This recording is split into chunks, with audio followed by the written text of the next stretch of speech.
Hello everyone, hope you're doing well. Today in War Thunder it is time to have a look at a new devblog for naval. It's going to be a new naval map, and this one is based around New Zealand, the New Zealand Cape, and it's actually really nice to see it after the last update and also the update before, getting these large expansive naval maps. My real hope is that this means that we're going to get a further expansion of stuff such as larger ships and also other stuff like that. The main thing that I see in maps such as the New Zealand Cape, the Japanese map, which was also added in, and also places like South Africa, which was added in update 1.93, is even though it is obviously designed for these larger maps, it also gives opportunities to expand the game modes. One thing that we've seen recently is that in the files were added a bunch of different turrets, and they are basically just naval defensive coastal turrets, and there is no reason why those could not be factored into the naval EC game mode, which they've been kind of testing recently, and also some other factors which would make stuff like naval a lot more fun to play, and also mean that it's open to a larger range of vehicles. When I look at a map like this, when we look through the screenshots, especially something like this one right here, you can see the overall size of this map being absolutely massive, and what that means is we can have a look at it and work out, instead of it just being one of those maps where it's going to be very much confined to a small area because of capture points, it also has the ability to be turned into a really cool map that we see from Naval EC. For me personally, I think the future for Naval is the same as Simulator, in some form of enduring confrontation, continuous battle, where you can drop in and drop out. If we look at the popularity of the naval game mode, it definitely is a lot less than the, aviation and also ground side of things. It doesn't matter how many times people try and tell me that, if naval adds bigger ships, then more people will play. Well, right now, we're up to heavy cruisers, with also Gaijin confirming that in the future we're going to get at least battle cruisers, so therefore nearly on the level of the largest ships ever built, and the numbers are still not there for naval, so therefore it must be something else, something which maybe some people have been talking about for a while, maybe the historic issues when it comes to naval games, maybe the actual gameplay part of naval not being incredibly fun, or maybe the fact that when you split the vehicle types it is a lot more of a better game mode.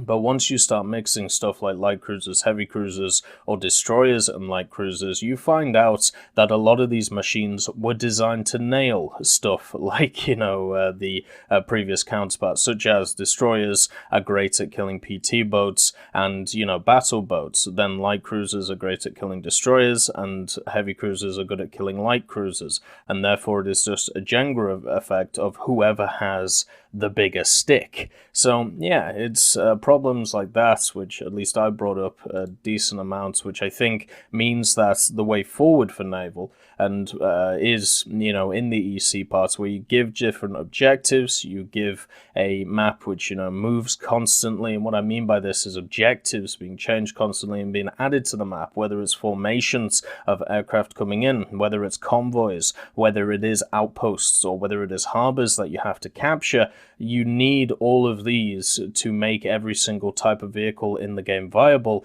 instead of whoever has the big stick. So when looking at this map, or when looking at these screenshots, for me that's what I see. I see an opportunity to be able to take those ideas and expand upon them, just like I did when, with South Africa and also with Japan. Now, whether that's going to happen or not is obviously a different deal, and maybe the reason why we see these larger maps with not a ton of cover around the place, if we're honest, is because we're going to get those long-range battles between these larger ships. Another thing to also mention is they've actually put out the proposed economy changes for December, and one of the ships which is put in there is the Sendai, a ship which I covered, a little bit ago in a user mission, which hasn't been added to the game yet. It's still kind of just sat in the files, so which is, kind of funny. We also have two other pictures here.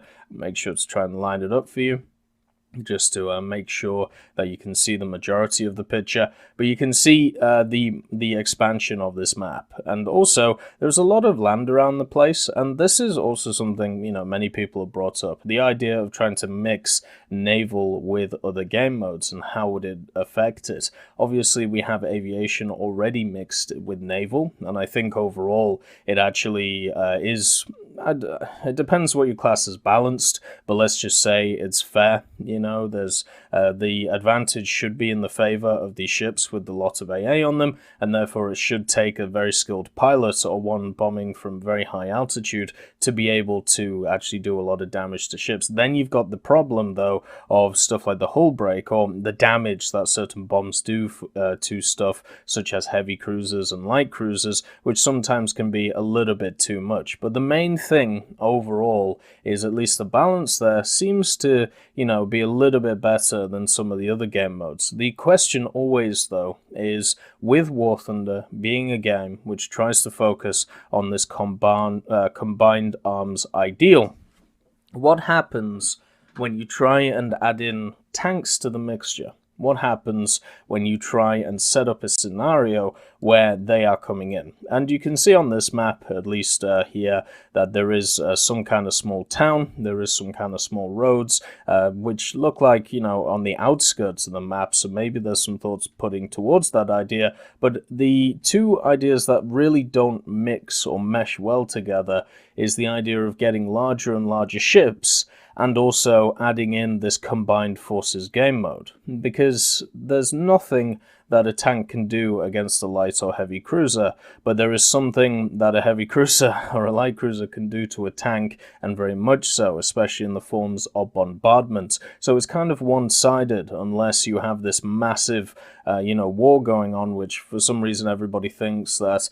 you know, there'll be equal players on either side with equal types of vehicles and therefore everything will equally work. No, it won't, because you'll have to force people to play stuff that they don't want to play, and then they'll just turn it off and move on. So that's a problem always when you look at like historical battles or anything similar to that.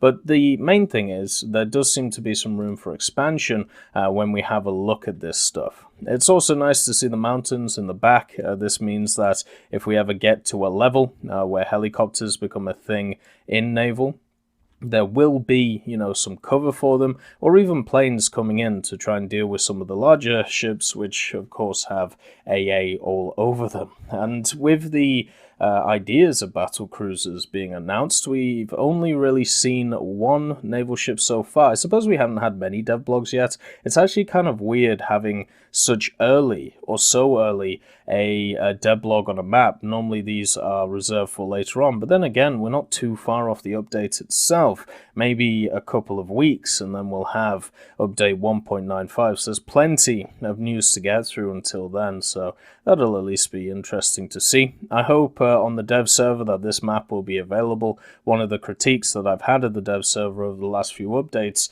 is all of the stuff that is coming to the update has not been available on the dev servers. Stuff like the Swedish vehicles were not available on the last dev server, and therefore for me, if you have pre-ordered vehicles, therefore you should be able to test them, or if you haven't pre-ordered them and are thinking of pre-ordering them, you should have an area where you can test them beforehand. That's why when I look at games like League of Legends with their PBE system, World of Tanks with their kind of like beta area as well, you know, they have a separate client where you can play this stuff for a lot of the time. I think and I wish that War Thunder had a system like that instead of this massive cramming into 1 or 2 days worth of looking at stuff, because I just think a lot of stuff is going to go under the radar before it gets added into the game.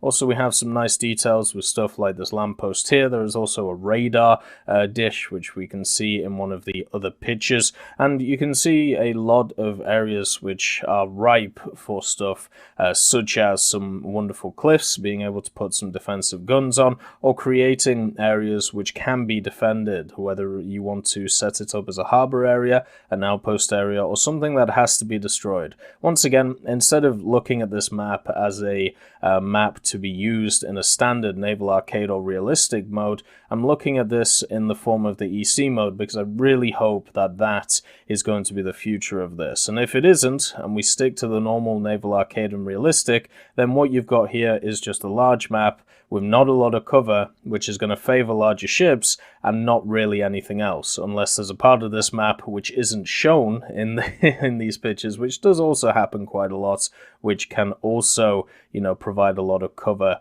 for these smaller vessels. We'll have to see on the dev server, and if not then, the live server. But if we look at the general trend of the South African map and the Japanese map, it should be interesting to see this one, and also what happens with it in terms of World War mode and EC in the near future. I hope you all have a wonderful day, and I'll see you next time. I'd just like to thank Ambrosius McClellan, B. Young, Blackie, Daniel Stanton, Jay Wilt, John Ryman, Joseph Anders, Martinez, Moxie, Super Cacti, Uyens Terry, Elove Goat, and Seductive Trashcan for supporting the channel.